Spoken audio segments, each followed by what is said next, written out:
அஸ்ஸலாமு அலைக்கும் வணக்கம். இன்றைக்கி நாம் பார்க்க போகிறது நீரமானி. நீரமானியை பற்றி எல்லாருக்கும் தெரியும். நீரமானின்னு சொல்கிறது என்ன? அடர்த்தியை துணிறதுக்கு பயன்படுத்துகிற ஒரு உபகரணம். இதாக முக்கியமான விஷயம் என்னென்னா, நீரமானியில் வந்து இருக்கிற அளவிடை தானே, நீரமானியில் பிடிக்கிற அளவிடை வந்து இந்த அளவிடை ஏக பரிமாணது இல்லாத ஒரு அளவிடை.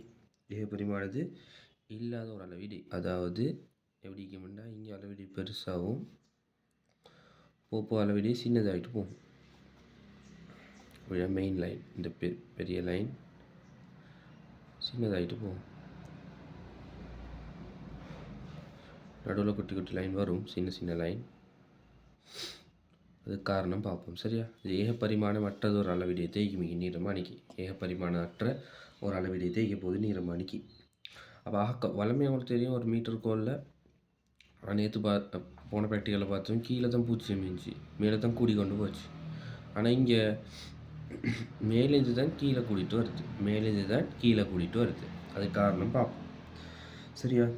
ஒன்றா விளங்கி எடுக்கணும். இது என்னது பயன்படுத்துகிற திரவங்களோட அடர்த்தியை துணிகிறதுக்கு பயன்படுத்துகிற விஷயம். உதாரணத்துக்கு இப்போ உங்களுக்கு தெரியும், இது ஒரு பொருளாக இல்லையா? இது ஒரு பொருள்ன்றதால் இதுக்கு ஒரு அடர்த்திக்குமா இல்லையா? இதுக்கு ஒரு அடர்த்திக்கும்.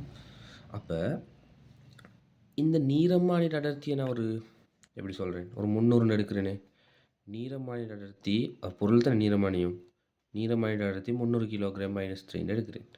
அப்போ சொல்லுங்கள் பார்ப்போம், 1000 கிலோகிராம் -3 தண்ணியில் போட்டால் இதை என்ன செய்யும்? மிதக்குமா மீளுமா? மிதக்கும். நீரமானியோட அடர்த்தி குறைவு. மிதக்குதுன்னு என்ன அர்த்தம்?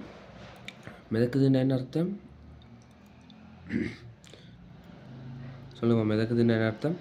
மேலேக்குதுன்னு அர்த்தம். மேலேக்குதுண்டா என்ன செய்யணும்? அமிழ்ற அளவு குறவு.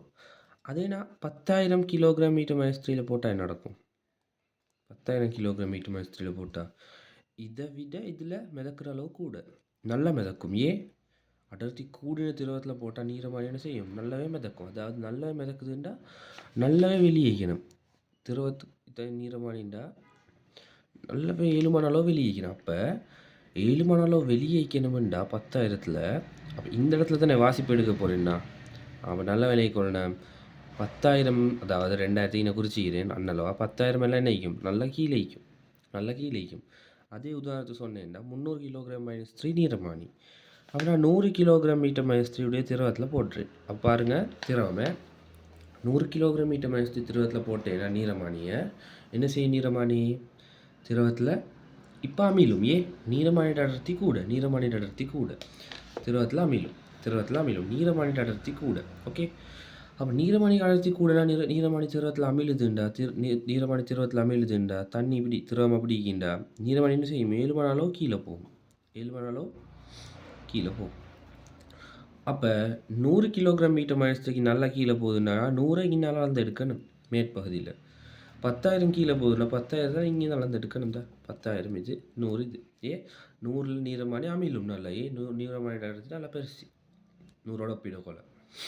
அதே 10,000 ஒப்பிடக்கொள்ள நீரமானியோட அடர்த்தி சிறுசி. அப்போ நீரமானி மிதக்கும். அதாவது நான் வாசிப்பிட போகிற இடம் இது. அதுதான் நான் கீழே இருக்கிற வாசிப்பு பெருசும் மேலே இருக்கிற வாசிப்பு சிறுசின்னும் சொல்கிறதுக்கு காரணம்னு சொன்னேன். சரியா? ஓகே, அடுத்தது விலகி கொள்ளணும். கீழே வாசிப்பு கூட மேலே வாசிப்பு குறைன்னு விளங்கணும். அடுத்தாக முக்கியமான விஷயம் என்ன? மேலே போகல வாசிப்பு குறையிறன்ற விஷயம் விலகி கொள்ளணும். மேலேருந்து கீழே வரக்குள்ள இல்லாட்டி கீழேருந்து மேலே போகலாம். அவங்க சொல்லலாம், இரு பிரதான அளவிடைகளுக்கு இடைப்பட்ட தூரம், அதாவது அளவிடை ஏக பரிமாணற்ற முறையில் சுருங்கிட்டு வருது மேலேருந்து கீழே வரும் வரைக்கும். அதாக முக்கியமான விஷயம். சரி, இப்போ அடுத்து இதில் என்ன? கீழே இரும்பு கோலம் கொண்டு வச்சு, அது காரணம் என்ன? இதில் பார்த்தோம். இதில் பரிசோதனை குறைமூல அடர்த்தி துணிகிற ப்ராக்டிக்கல்லையும் பார்த்தோம். கோலம் கொண்டு வச்சுக்கிறதுக்கு காரணம் என்ன? எங்களோட நீரமானியை தண்ணியில் என்ன செய்யணும்? நாங்கள் உறுதியாக சமநிலையில் வச்சுக்கொள்ளணும் தானே. அப்போ சமநிலையை பேணுறதுக்காக நாங்கள் என்ன செஞ்சுக்கிறோம்? ஒரு இரும்பு கோலம் கொண்டு வச்சுக்கிறோம். அடுத்தது உங்களுக்கு தெரியும், இந்த குழாயை மிச்சம் மெல்லிசாக்கினா, அதாவது குறுக்கு வெட்டு பரப்பை குறைச்சா என்ன செய்யணும்? எனக்கு உணர்திறனை கூட்டிக் கொள்ளையிலும். ஏண்டா இது அடர்த்தி கூடின திரவமோ அடர்த்தி குறைஞ்ச திரவமோ எதில் அமில வச்சாலும் மிதப்பு தத்துவத்துக்கு அமைய என்ன செய்யணும்? அது மேலுதைப்பு சமன் நிறைன்றதை வழங்கணும். மேலுதைப்புன்ற வீரோஜின்டா இந்த நிறைய நான் பேலன்ஸ் பண்ணுறதுக்கு வீன்னு சொல்கிற குறுக்கு வெட்டு பரப்பு தர நீளம் ரோஜி. அப்போ இந்த நிறைய நான் பேலன்ஸ் பண்ணுறதுக்கு ரோஜி அதே திரவம்ன்றதால நான் குறுக்கு வெட்டு பரப்பை குறைச்சா என்ன செய்வேன்? நீளம் கூடும். அதை உணர்த்திறன்னு சொல்கிறேன். ஓகே, உணர்த்திறன்னு சொல்கிறேன். சரி, உணர்த்திறன்னு சொல்கிற விஷயம் அதுதான். அடுத்து வந்து இது உணர்திறனை விளங்கப்படுத்துறதுக்காக நான் சும்மா எழுதினேன். அடுத்து வந்து இந்த நீரமாயிட மொத்த கனவளவு வீண்டா நீரமாயிட குறுக்கு வெட்டு பரப்பு ஏ என்று சொன்னா மொத்த கனவளவு வி குறுக்கு வெட்டு பரப்பு ஏ. அப்போ உங்களுக்கு குறித்த ஒரு சந்தர்ப்பத்தில் மிதப்பு தத்துவம் எழுத சொன்னால் எப்படி எழுதுவீங்க? குறித்த ஒரு சந்தர்ப்பத்தில், அதாவது இந்த சந்தர்ப்பத்தில் என்ன இல்லையா? அப்போ அமிழ்ந்துள்ள நீளம் எல்லுன்னு எடுக்கிறேன். ஓகே, அப்போ மொத்த கனவளவு தெரியும். அமிழ்ந்துள்ள கனவளவு கண்டுபிடிக்கலுமா இல்லை? எப்படி? அமிழ்ந்துள்ள குறுக்கு வெட்டு பரப்பு சீரான பகுதியில் ஏ இன்ட்டு எல். மொத்த கனவுல இந்த கழிச்சா எனக்கு என்ன வரும்? அமிழ்ந்துள்ள கனவளவை கண்டுபிடிக்க இயலும். சரியா? ஓகே, விளங்கி இருக்க நான் மொத்த கனவளவு நான் யாரை கண்டுபிடிக்கணும்? இந்த அமிழ்ந்துள்ள இந்த கனவளவை கண்டுபிடிக்கணும்.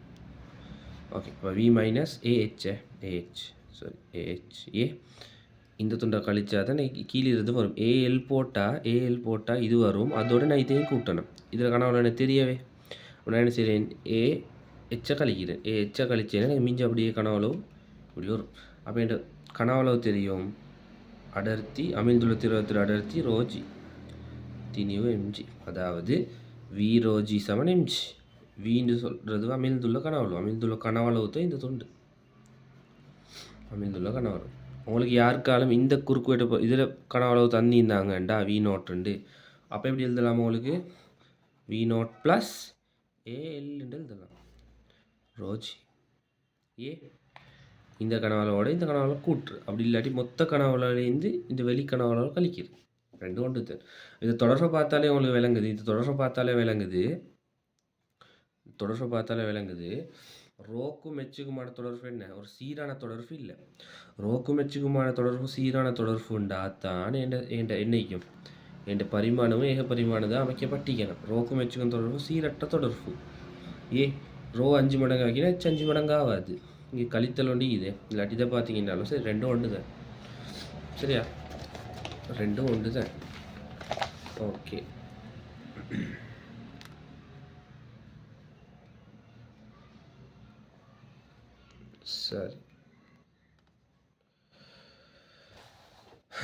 சரி. அடுத்தது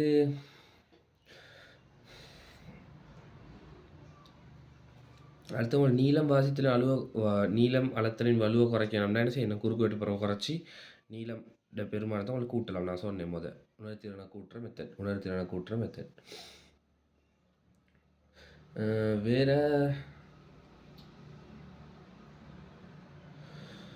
எனக்கு இந்த நீரமான இந்த குமிழ் மூலமும் எனக்கு என்ன செய்யலாம்? தேவையான மேலுதைப்பை ஏற்படுத்தி கொள்ளலாம். குமிழ்ட அளவை கொஞ்சம் பெருசாக்கினேன்டா. ஆனால் இரும்பு கோலம் மட்டும் யூஸ் பண்ணணும் தான். அப்போ தான் எனக்கு தேவையான மேலுதைப்பை வழங்கலாம்.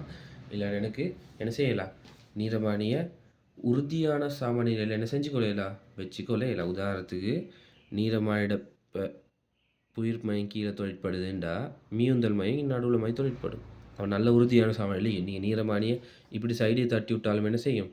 திருப்பி அதே நிலைக்கு வரும். நீங்கள் பார்த்துப்பீங்க, சின்ன பிள்ளைகள்கிட்ட பொம்மை ஹலிக்கும். அது சைடுக்கு அடித்தாலும் இப்படி ஆடி அசையும். காரணம் என்ன? புயிர்ப்பு மையம் கீழே காரணமாக தான் இந்த விஷயங்கள் நடக்குது. நீரமானி சம்மந்தப்பட்ட கேள்விகள் வரலாம். என்ன கேட்கலாம்? இந்த அளவிடையே ஏக பரிமாணது இல்லாமல் இருக்குது. சரியா? வேறு என்ன? இந்த குமிழ் பெருசாகினா என்ன நடக்கும்? இந்த இரும்பு கோலங்கள் கீழே, இரும்பு இல்லாட்டி குண்டுகள் கீழே இணைக்கப்பட்டி. சரியா? வளமைக்கு மாறாக அளவிடை கீழே பெருசும் மேலே சிறுசும் காணப்படுது. அதெல்லாம் சொல்லலாம். சொல்லலைச்சா? நான் சொன்ன காரணங்கள் நீங்கள் தொகுத்து ஒரு விளக்கம் எடுத்தீங்கன்னா இதுக்கெல்லாம் விட அளிக்கலும். அதோட உங்களோட நோட்ஸை நீங்கள் பார்த்தீங்கண்டா இந்த விஷயம் பெரிய ஒரு கஷ்டமான விஷயம் இல்லை. சரியா? ஓகே.